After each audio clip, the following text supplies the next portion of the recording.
ওরে আয়না দিয়া ছায়া দেখি, আয়না দিয়া ছায়া দেখি, পাগনা চুলা আমার লোকে ওইসা কাজ ইসমাইলের ইয়া। কি অবস্থা বাতিজা, আছো না? ভালো আছো না তুই? কিরে বাতিজা, মন খারাপ গেলে কথা করে না যে তুই? আমার এটা কোনো কাম আছে না বাবা। কি একটা অবস্থা, আমরা সম্পর্ক হইলাম চাচা বাতিজা, তোর লগে আর লগে একটা ব্লেডের কালেকশন আছে, ওই কারণে না তোর বালা আসছে জিজ্ঞাসি মুই এনে বিয়া করে রেখছিস কিলে কাহিনী কি? হ্যাঁ চাচা বাতি যা কেন প্যাসেঞ্জার কোন নিবে টাকা সবাই চিন্তা করে না চাচা না বাতি যা বাতিজা তোমরা 5 জন এলা বলি বই থাকো, 5 জন না হইলে তোমরা গাড়িটা সারে দেও না।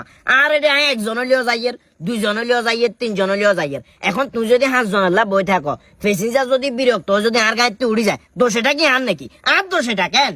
আমরা মুই না কথা কেন আমি চেয়ে গুতা কিনলে আরে আমি তো 1 গুতানি মেছি, তুই তো টাস টাস করে 3 গুতানি মারি দিছিস। আরে কিন্তু মেজাজ গরম করো রে। আমি বুঝছি তোর মাথার ভিতরে এটা সাইড হয়ে গেছে যে সেলিম কাকা তোমার বাপ একগুণ মারি গেলা, আর তো বা কমে গেছে, আর তো রুজি রোজগার কমে গেছে।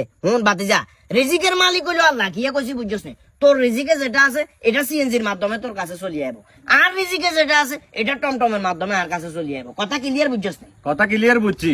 আর কি করতেন চান আমি নিয়ে চলে রতে আর নিয়ে চলে গিয়ে আসে বুঝতে পারবো আমরা রাতে চলে ওটা 3,500 টাকা কত মাসে ওটা কারেন্টের বিল দিছি, উল্টা পাল্টা বকস কিনলে ওটা 500 টাকা ছাড়া তোরা দোষ না। প্যাসেঞ্জারি গার গাইতে উড়ি গেলে দোষ কেন?